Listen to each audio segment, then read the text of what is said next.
ওনার আকর্ষণের ব্যাকুলতাকে উনি সহ্য করতে পারেননি। আর একদিন দিদি খ্যাতির সাবধান করা সত্ত্বেও ওনাকে খুঁজে বের করার সিদ্ধান্ত নিলেন।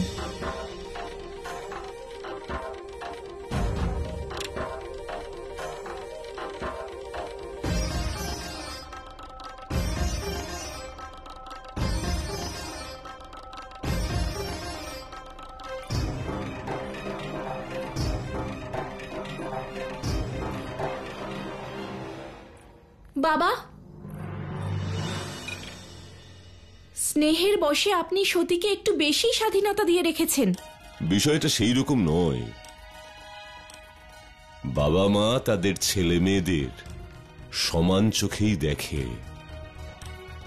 কিন্তু হয়েছেটা কি? আপনার শত্রু শিবের সাথে ওর দেখা হয়েছে।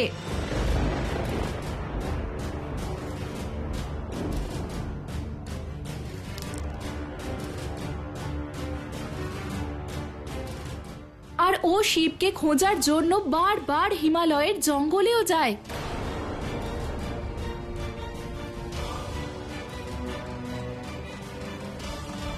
না, আমার সতী আমার দেওয়া স্বাধীনতার অপব্যবহার করবে না। কিন্তু সেরকমই ঘটেছে বাবা। আর সম্ভবত আজ রাতেও ও খুঁজতে যাবে শিবকে। এমনটা কখনোই হতে পারে না। সতী,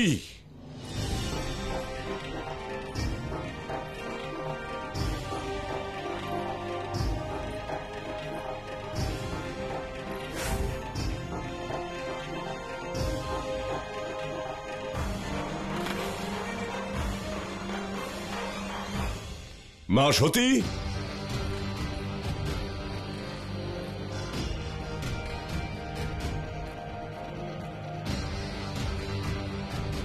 এটা কি করে সম্ভব? সতী আমায় না বলে কোথাও যায় না। খ্যাতি, তুমি যা বলছো তার কোনো প্রমাণ আছে? প্রথম প্রমাণ তো এটাই বাবা, যে এই সময় ও নিজের কক্ষে নেই।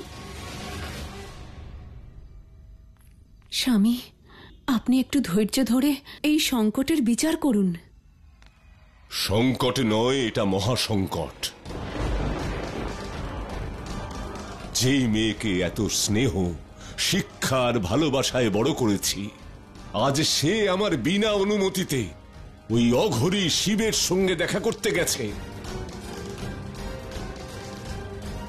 কিন্তু এটা সতীর ভুল ধারণা যে সে দক্ষের ধরা ছোঁয়ার বাইরে। সৈন্যরা জঙ্গলের দক্ষিণ দিকে অবস্থিত কৈলাসে যাওয়ার সমস্ত পথে পাহারা বসিয়ে দাও।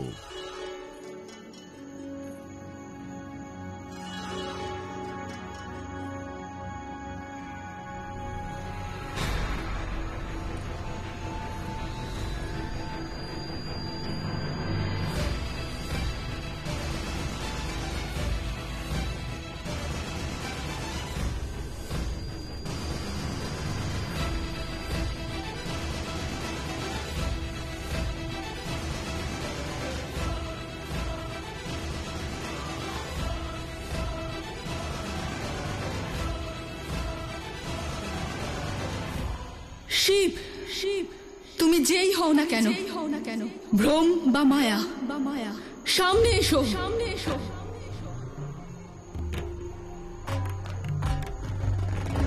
এই লুকোচুরির খেলা বন্ধ করো। সামনে এসো শিব, সামনে এসো, সামনে এসো। তুমি আমাকে উপকার করেছো ঠিকই, কিন্তু আমার প্রতিশোধের আগুন নিভবে না।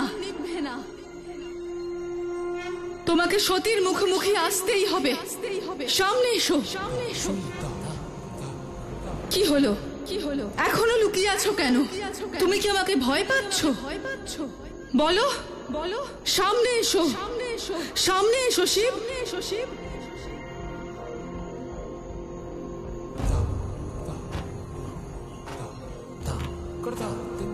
বুঝতে পেরেছি, বুঝতে পেরেছি। তুমি এভাবে সামনে আসবে না। তুমি উপকার করার সুযোগ খুঁজছো, নিজেকে দয়াবান প্রমাণ করতে চাও।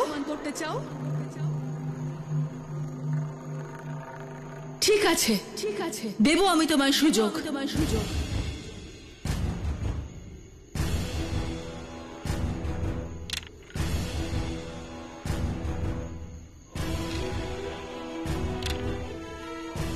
আমি তোমাকে সুযোগ দিচ্ছি। তুমি শুনতে পাচ্ছ? শুনতে পাচ্ছ তুমি? এসো আমাকে রক্ষা করতে, এসো এসো, আমার উপকার করো। এসো শিব, এসো শিব, আমি সংকটে আছি, আমি সংকটে আছি শিব।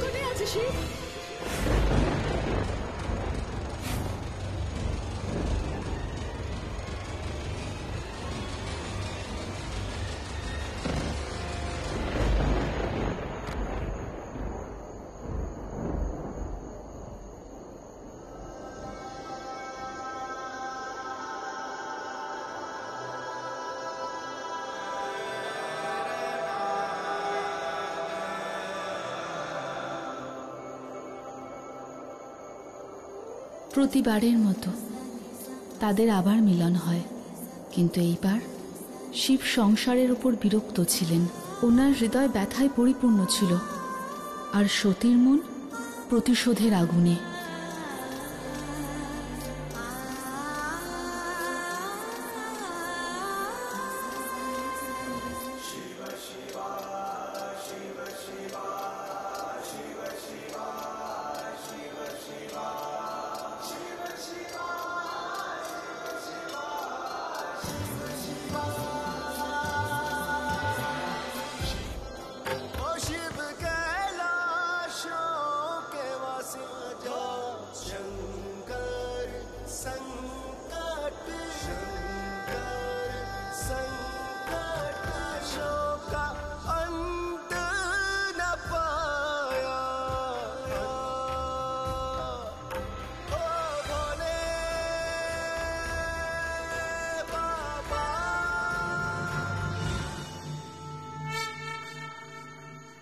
সতী,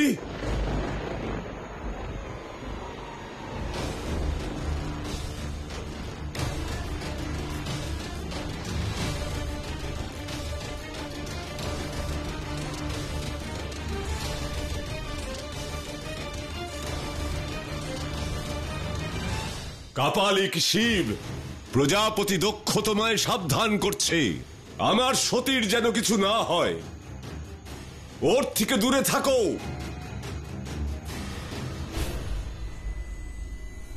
যদি ভুলে ওর কোনো ক্ষতি করো তাহলে আমি তোমার সর্বনাশ করে দেব, সর্বনাশ।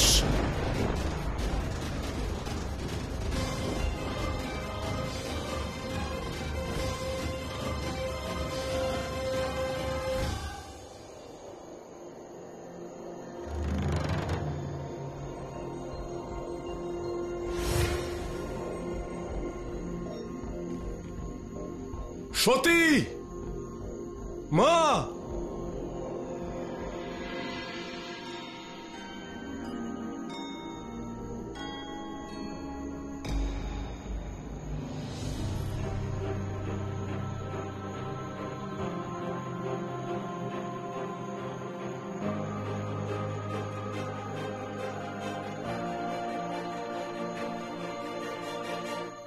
ওই কাপালিক কোথায় অদৃশ্য হয়ে গেল?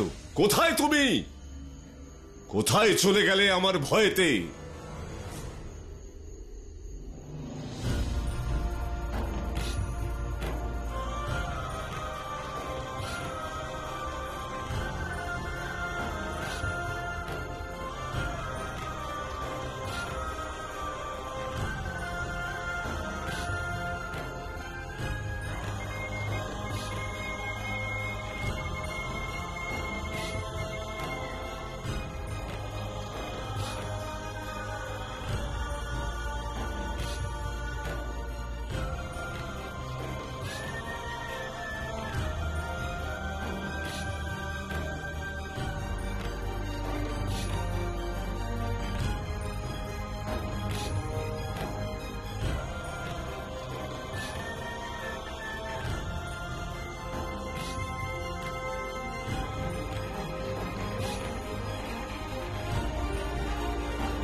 মা, তুমি ঠিক আছো তো?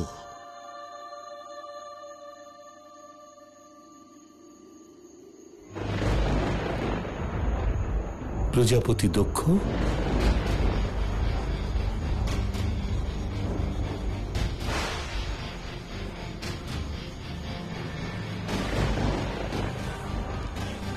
দধিচির অভিবাদন গ্রহণ করুন। এটা মহাদেবের স্থান। এখানে আসবার আপনার কি উদ্দেশ্য? মহারিষি দধিচি, আপনি আমায় সাবধান করছেন? প্রজাপতি দক্ষকে? এই সমগ্র ক্ষেত্র, এই সমগ্র ব্রহ্মাণ্ড প্রজাপতি দক্ষে।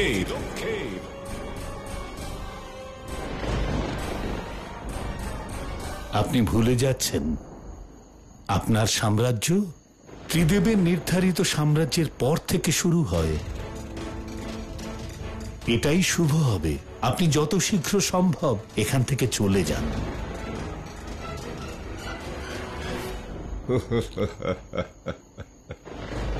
চলে যাব? অবশ্যই চলে যাব, কিন্তু একা যাব না। আপনার মতো সমস্ত শিব ভক্তকে সঙ্গে নিয়ে যাব, যাতে আপনাদের ভগবান অঘরী শিব আপনাদের পিছু পিছু আমার প্রতিশোধ পূর্ণ করবার জন্য আমার কাছে এসে হাজির হয়। সৈন্যরা, বন্দী করো এদের সবাইকে।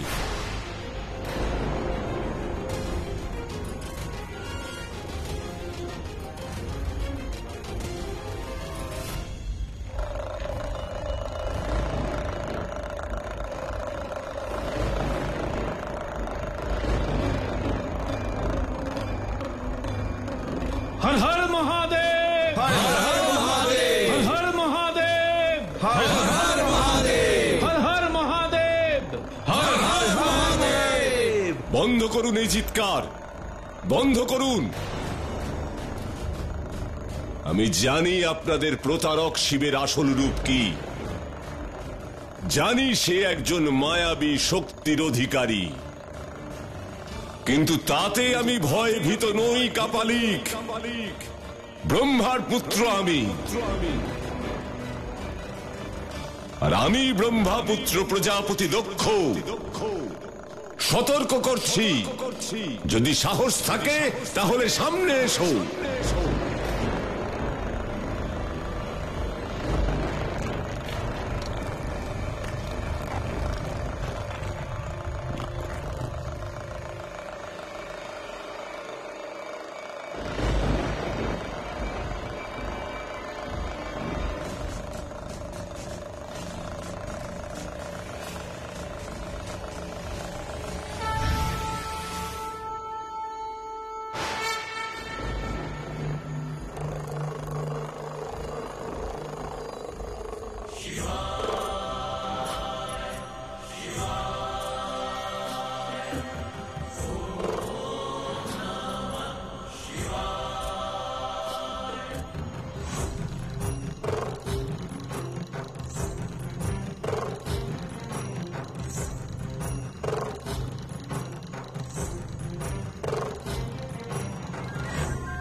ভালো হয়েছে অঘরী যে আমার এক ডাকেই তুমি সাড়া দিয়েছ আর এসে বাঁচিয়েছ তোমার এই সমস্ত উন্মাদ ভণ্ড ভক্তদেরকে আমার দণ্ডের হাত থেকে।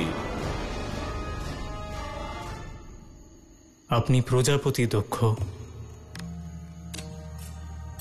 ঋষি দধিচিও আপনারই প্রজা, তাহলে এই বিভেদ কেন?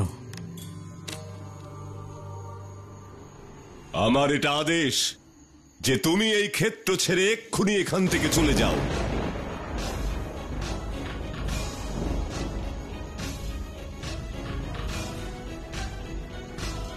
কারণ এই সমগ্র ব্রহ্মাণ্ডে একমাত্র বিষ্ণুর অধিকার রয়েছে।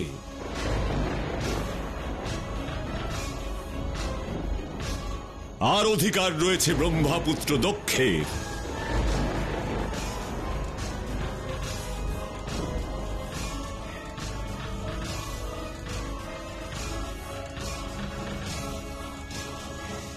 প্রজাপতি দক্ষ, নারায়ণ আমার হৃদয়ে বাস করেন, আর আমি ওনার হৃদয়ে। আমি যেখানেই যাব নারায়ণ আমার সঙ্গেই থাকবেন।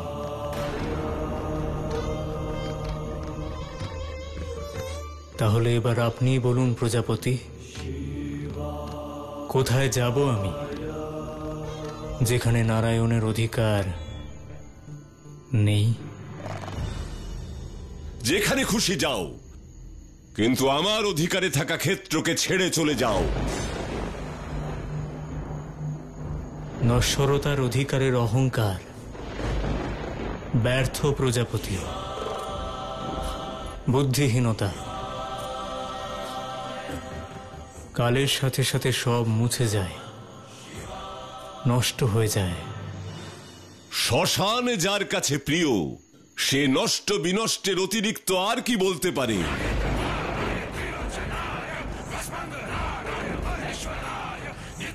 জীবনযাত্রার অন্তিম পর্ব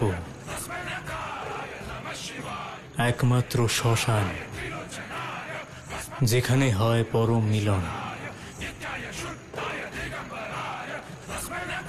অঘরী কাপালিক, তুমি কি জানো জীবন আর জীবনের দর্শনের কথা?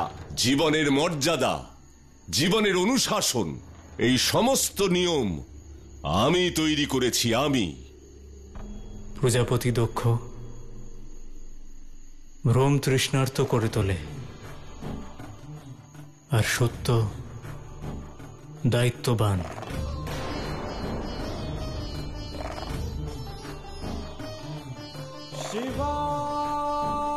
ভ্রম অস্থির করে তোলে, আর সত্য আসক্তি দূর করে। আর কাল হলো একমাত্র সত্য।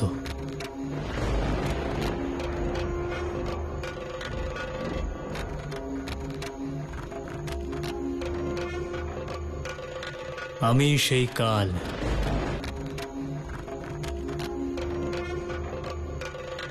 আমি সেই কাল।